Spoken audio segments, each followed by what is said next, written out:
Hello everyone, Lawrence from MBoss64 here, the King of Mondays. As you can see, I've changed the set a little bit, and I'm joined by my friend here, my glorious friend indeed. Look at him, dual wielding swords, like a master. Anyway, here I am today to bring you your second game review, and as these go on, I will not number them. This week, I bring you Hotline Miami. Hotline Miami. That's it in Russian right there. I don't feel like saying it because I feel like I'll fuck up immensely when I say it.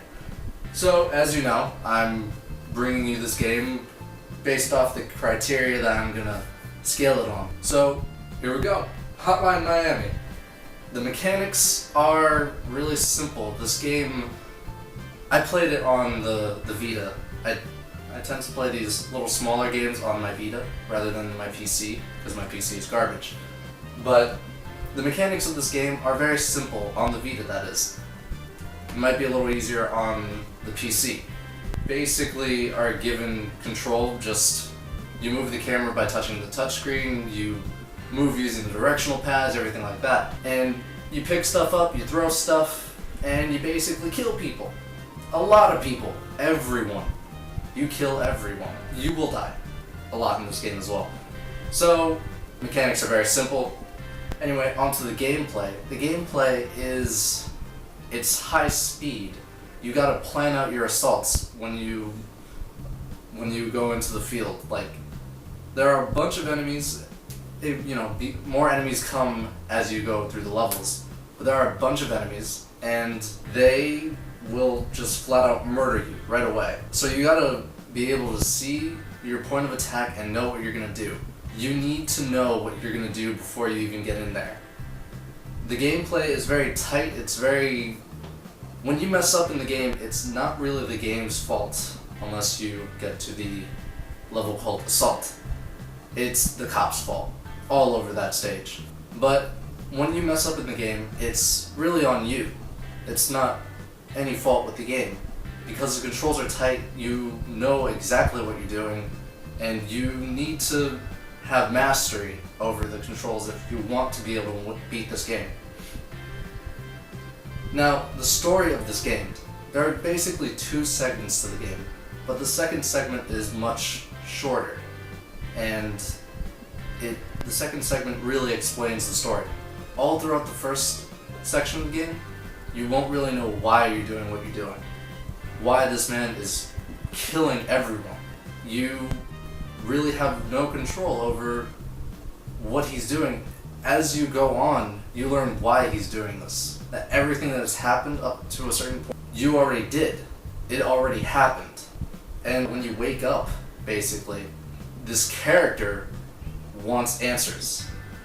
But this character will never get the answers.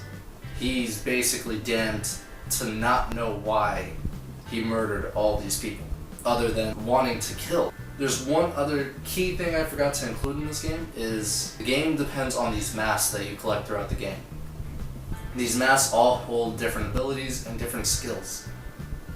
It'll make it easier or it'll make it harder. The earlier masks will make it easier, but later on there are some masks that are just intended to screw you over. And really, why wouldn't you want to get fucked over once you become good in the game? And yeah, the story is really messed up. The character you play as throughout 80% of the game has no clue why he's doing any of this. But in the second segment, the character learns everything. Everything. You learn as much as you can. You learn why this is happening. You learn why you're killing all these people. All the people, by the way, they're all Russian. You're killing a bunch of Russians in Florida. In Miami, Florida. And it's all for these two crazy bastards that don't like immigrants, more or less. Mostly they just don't like the Russians in this game. But this game is really, really good. If you are angry, this is a game to play. If you want to vent some rage, this is the game to play. Anyway, the graphics, the sound, it's colorful. It is super colorful. It is pleasing to your eyes. The music makes you just hyped to walk into the room and just, basically bash people's heads in. Which is terrible, but it's amazing at the same time. This game's graphics are very shiny, they're very bright, it's 70s oriented, so it's techno, electronica, all that good music, that good sound that just gets you pumped. But that's everything on this game that I really have to say. I love this game. I've been trying to 100% it, complete everything, and it's really hard to do, but it's really fun. I would highly recommend this game.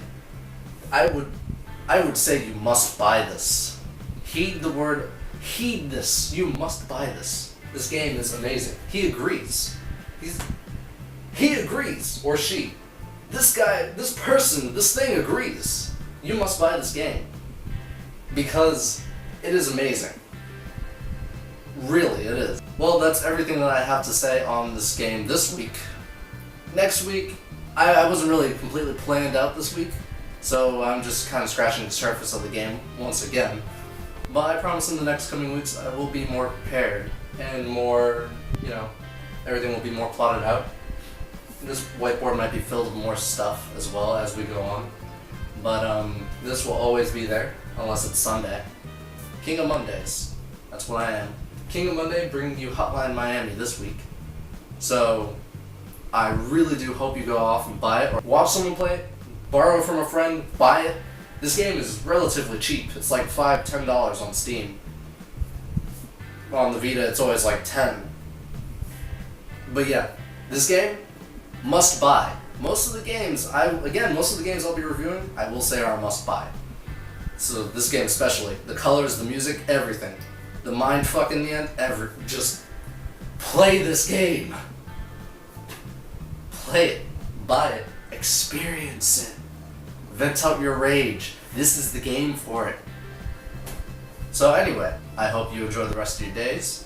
Once again, Lawrence from MBoss64 here, the King of Mondays, and that's all I have for you. Goodbye.